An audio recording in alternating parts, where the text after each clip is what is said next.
You can adjust the end pin sort of to whatever chair you'd like, but say if I'm in a very small chair, if I want sort of the same position of the cello and everything, then my knees might be kind of in the way of my bow all of a sudden. And so, yes, so to kind of get the best of everything, the most comfortable state, a decently high chair that kind of sits you forward. So being a cellist, you become an expert in air travel and all the regulations of bringing instruments on airplanes with you, and an expert in the ergonomics of chairs. Absolutely.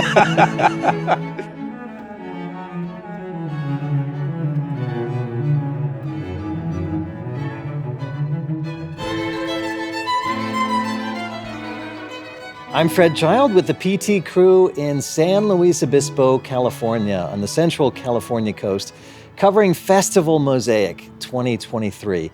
And if I took the time to do a full introduction for this gentleman sitting to my left, it would take all the time we have for this video. So I'll just filter it down to, 2021 Avery Fisher Career Grant, just named to the Bowers Young Artist Program with the Chamber Music Society of Lincoln Center, 2022 PT Young Artist in Residence, couple of degrees from the Juilliard School, including most recently a master's degree. Yes. Cellist Sterling Elliott. It's great to finally meet you in person. It's great to meet you. So here we are in San Luis Obispo. You're playing concerts, of course, busy, going to a lot of rehearsals too. Yes. But there is a little bit of downtime. So, I mean, what are you doing? How are you spending your time? Central California. I've been at the beach quite a lot whenever I can. I mean, there's quite a few close by, so I certainly spend a lot of my afternoons there when I can, bouncing from dress rehearsal to beach and then to concert. So, I mean, you can't take your 1740 cello down to the... You can't get sand in a 280-year-old Italian cello. That's right. What do you do when you're at the beach?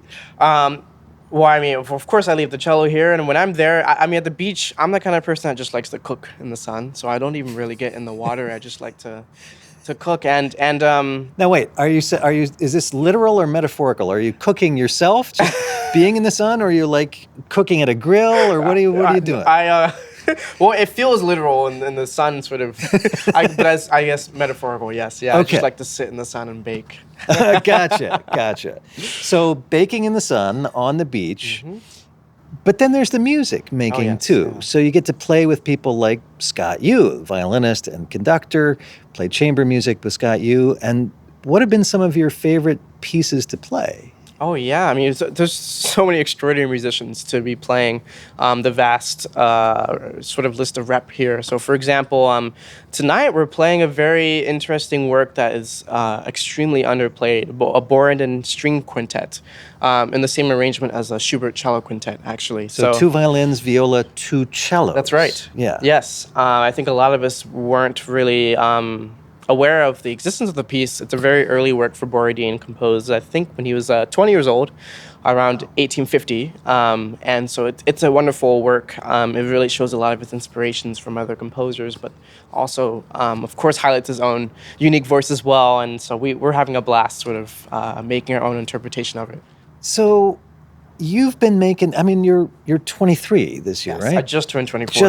Just turned 24. Yes. Congratulations. Thank you. But you've already been making the rounds of summer festivals and venues across North America and Europe and Asia. Yes. But this is your second time in San Luis Obispo. Yes. Second time playing concerts under the auspices of Festival Mozaic. Yes. As a musician, what's special about this place for you? It's extremely intertwined with the community here, not only in the variety of concert venues. So we perform not just around SLO, but even slightly outside of town, just to make sure we, I guess, are sort of reaching everyone. So it really feels like we're playing for and within the community. But more so than that, too, I mean, we all stay with host families, which are very much... participants of the festival themselves. So they are passionate music lovers. They're here volunteering to help set up the concert. They're here in the audience. They're here at the after parties with us too. There's so many familiar faces even from the last time I was here. So I was here to perform outside of the summer season just for a few days. And already just coming back, I see so many familiar faces. So it's very much intertwined with the community here. Great music, sense of community, beautiful. Yeah. A couple of days ago, we shot a video with you Yeah. at the Wolf Vineyards. And I kind of thought, okay, well, Sterling's going to play some solo cello. Good chance it'll be Bach. It was not Bach. It's a composer named Gaspar Casado. That's right, yes. Tell me about the piece and why you chose that. So I chose to play the last movement of his solo cello suite, titled Intermezzo e Danze Finale. So it's a dance, the sort of fiery dance with these two intermezzos that are placed in the work. It actually begins sort of with this intermezzo.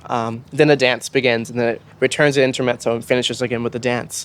I thought it was really wonderful. You know, we filmed this performance outside, and there's, especially in the beginning, introduction and intermezzo, there's a lot of sort of pause and space, which is wonderful when it's filled with both silence in a concert hall, but also when it's filled with just ambient sound of nature. And so I think it was a wonderful sort of work to play outside.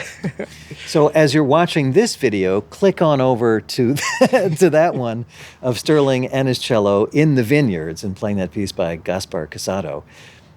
While I've got you here, Sterling, there's an aspect of cello playing that I don't know if I've ever talked about with another cellist, but it's actually crucial for you and your fellow cellists, and that is what chair you're sitting in. And I wonder if you could share a little bit of behind-the-scenes insight about what a cellist needs in a chair. Absolutely. Because, you know, cellists is coming to play. You can't give them just anything to sit in. Oh, no, we're so passionate about this. So, I mean, what can we not have? So the most obvious is that we cannot have arms on the chair, but that's just beginner level. So to get a little more advanced with it. A lot of stackable chairs that you might find at performance venues will have a dip from sort of left to right, but also a dip going front to back. So it'll have you, it'll encourage you to want to lean back in your chair, which is wonderful when you're maybe watching, but not when you're performing, because you usually want to be in the front of your seat, kind of on the balls of your feet is where you want your balance to be, right? So that's an important thing, to either have a flat surface or even an adjustable chair that kind of tilts you forward. It almost dumps you off the chair. It's nice as well.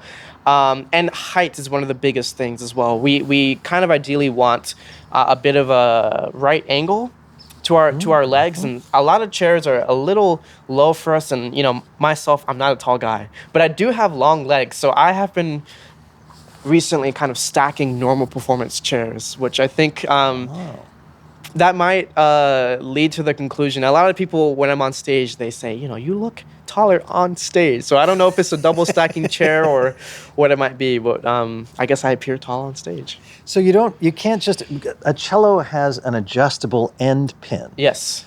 So you can do something with that, but your body has to be in a certain position that feels right. Yes. So you can adjust the end pin sort of to whatever chair you'd like, but say if I'm in a very small chair, if I want sort of the same position of the cello and everything, then my knees might be kind of in the way of my bow all of a sudden. And so, so to kind of get the best of everything, the most comfortable state, a decently high chair that kind of sits you forward.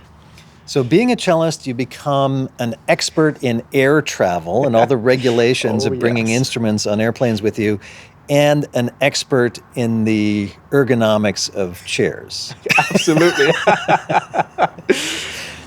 I got one last question for you, which was, when you and I spoke last year, when you were a PT Young Artist in Residence, at that point, you were playing some concertos, you're playing chamber music, you're teaching already, you're doing a lot of everything.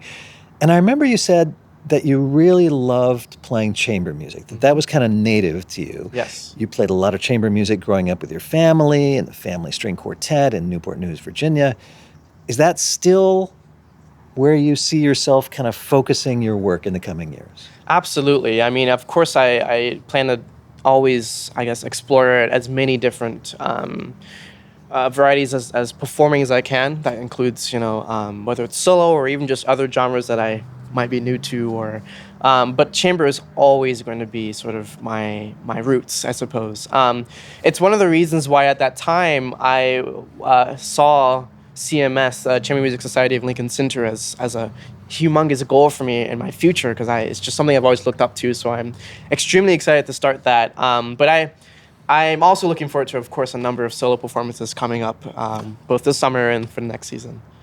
I can't wait to see where that takes you and where you take everything you're doing. I'm already a huge fan of your work. Thank you. Looking forward to hearing you in concert tonight, which we'll share on the air in the coming weeks and months.